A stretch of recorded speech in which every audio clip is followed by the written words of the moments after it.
Hello, dear viewers. Thank you for joining us on Football Planet, your weekly 100% football show on Africanews. It's always a pleasure to share the passion of the most beautiful sports with you. Coming up, the African Club Cups placed 16th in the final with entry holders of the two trophies, Wydad Casablanca and TP Mazembe in the Champions League. We'll bring you the complete fixtures of the CAF Cup. It's a great revolution for football, and FIFA is determined to make it happen. Video referencing will be used at the next World Cup in spite of the clashes during its test phase. And a quick update on Neymar's injury. The Brazilian star's operation on Saturday was a huge success.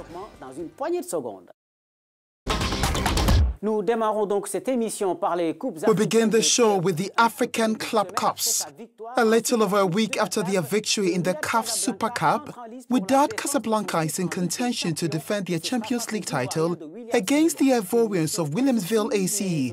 It's a difficult mission, but an exciting challenge for the Moroccans, who, with TP Mazembe, winner of last year's CAF Cup, will be the teams to take down the season. This is a report by Wood Lago and Lynette Bahati. Things have started getting serious. After the first preliminary round, Africa's greatest teams will be making their debut in the Champions League this week, and all eyes will be on Wydad Casablanca, which will be striving to retain its title. The Moroccan Giants will have to ensure a win over Côte d'Ivoire's Williamsville Athletic Club. It's not going to be an easy task, since this is the team to be very wary of. The Ivorians will surely play gallantly, especially with the Moroccan team that knows how to escape all the clever traps of the game. Their victory over Congolese team TP Mazembe only reinforced their return to power on the continental scene. The fight remains the same for their opponents in the Super Cup, who will also be the center of attraction in this Champions League. TP Mazembe will try to do better than their previous performances that led them not to proceed to the next stage of the competition. The five-time African champions are without a doubt aiming for another win in the Champions League, but first they will have to face Mozambican team UD Songo. It's still a long and perilous journey ahead of them. Now, here's the complete fixtures of the 16th Champions League finals.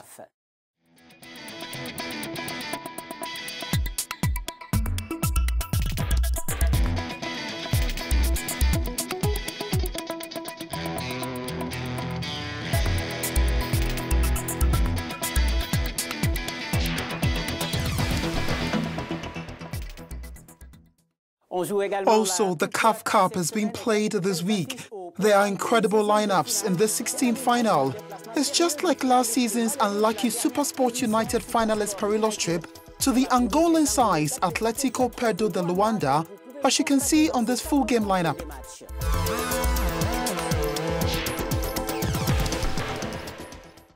And be reminded that the first legs of these Champions League and CAF Cup finals will be played on Tuesday and Wednesday.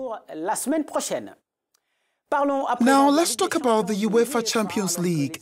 While Egyptian Mohamed Salah and Senegalese Sadio Mane from Liverpool welcome FC Porto of Cameroon, Vincent Aboubakar on Tuesday, all eyes are on the clash between PSG and Real Madrid at the Parc des Princes in Paris. It will be an explosive encounter, but without Neymar, who is recuperating from his operation done on Saturday. Here's French surgeon Gerard Salliand, who assisted the doctor of the Brazilian national team that performed the operation. The intervention was conducted perfectly well by Rodrigo Lasma and was fully achieved. It consisted in the installation of a bolt and a registry at the level of lesion. The rehabilitation will be started in the post-operative immediately under the control and direction of two physiotherapists of St. Paris-Germain.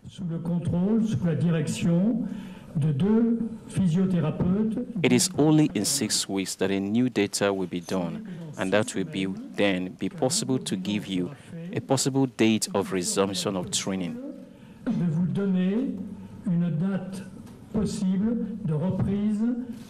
What has been done, what will be done later, has always been in full agreement with Neymar, of course, his family, all the staff of the MPT, medical staff, steering organization, and president of MPT, as well as representatives of the Seleção.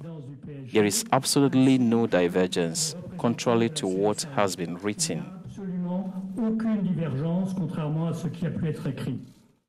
With less than 3 months before the World Cup, there are worries over video referencing usage. FIFA on Saturday announced that it will be introducing video referencing at the 2018 World Cup in Russia. This is in spite of the clashes recorded during the test phase. Victor Muisio and Amel Inga have the details. After a series of trials, the use of video replays to help referees make key decisions was finally approved by soccer's rule-making body IFAB on Saturday, opening the way for the system to be used at this year's World Cup in Russia. The implementation of the VAR system has been one of FIFA President Gianni Infantino's main projects since he was elected in February 2016. Obviously, the important decision today was linked with the VAR, video assistance refereeing, and as you might have imagined or heard today, the IFAB decided to approve VAR for football. So as of today, video assistant refereeing is part of football. I think that's it. Critics say VAR has led to confusion in competitions where it has been used, especially for spectators in stadiums who are often unaware that a decision is being reviewed. A statement from the International Football Association board described the move as a historic step for greater fairness in football. VAR was supposed to debut in Africa during the CHAN 2018 Championship in Morocco, but trial runs were held instead. The technology, however, made its official successful debut in the continent at the CAF Super Cup match in Morocco between Wydad Casablanca and TP Mazembe. Now it's time for our favorite of the week. Let's take you on a trip to Togo to discover the first female coach of a national team. Kai Tomati is a former player named coach of the Togolese women's national team a few weeks ago. She says she means business. Here's Barbara Ludo and Ignatius on his report. On this football field, there are only women. It's not unusual, but what is exceptional is that the coach is actually a female, and it's a first in Togo. She's the coach of the national women's football team. A passionate footballer, Kai Tomati, is one of the pioneers of women's football in Togo and has been one of the best players in her country. We're going to assume responsibility and prove that what men do, women can also do, especially since at the moment we're talking about gender equality and women emancipation. We're going to give the best of ourselves so that we can do the work and satisfy the Togolese people and those who have trusted us. The players are delighted with this nomination, and her male colleagues could not agree more. I'm pleased that she's here with us. She's giving us the best she can.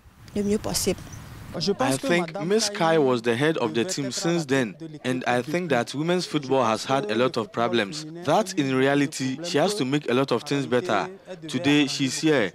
I think she has to do a good job.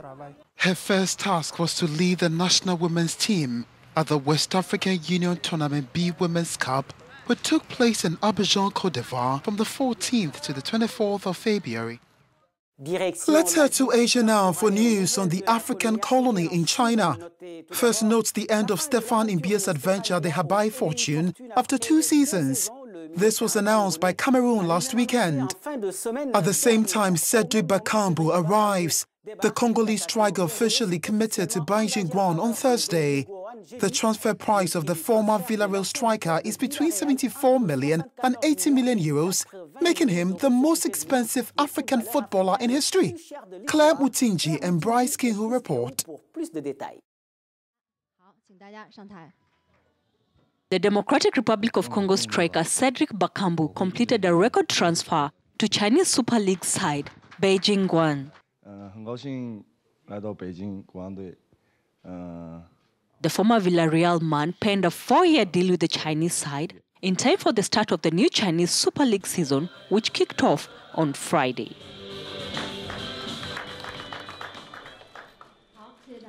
It was not easy for me to make that decision because I was in Villarreal in Spain and I was doing a good job there. But now I'm with my new team and I want to do my best to score as many goals as possible. The 26-year-old will reportedly earn an annual salary of 18 million euros. Bakambu will wear jersey number 12 for the Imperial Guards. Following his move to the Chinese capital, Bakambu took the title of the most expensive African footballer of all time, displacing the likes of Pierre-Emerick Aubameyang, as well as Liverpool trio Mohamed Salah, Sadio Mane, and Naby Keita. And it was a failed beginning for Cedric Bakambu. His team was beaten by Sando Lunen 3-0. The Congolese striker was a starter. And on a rather sad note, Italian international defender Davide Astori has died. The captain of the Fiorentina died on Saturday night at a hotel in Udine, where his team had to face the Udinese. An autopsy report said he died of cardiovascular arrest due to natural causes. Davide Astori was 31 years old. And that's all for Football Planet, which can be found on our website at Africanews.com. You can also interact with us via the addresses displayed on your screen. I'll see you next week, same time, same channel, Africa News. Have an excellent week.